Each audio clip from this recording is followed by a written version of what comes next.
తరగని పునాది చేసి ఎదగాలని, తరిమే వాళ్ళని హితులుగా తలచి ముందుకెళ్ళాలని,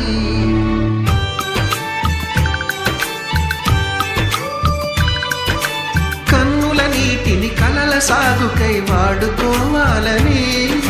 కాచే నిప్పుని ప్రమిదగా మలచి కాంతి పంచాలని, గుండెతో ధైర్యం చెప్పెను,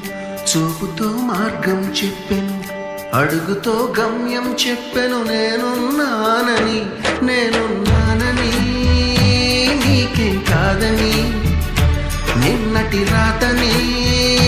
మార్చేస్తానని.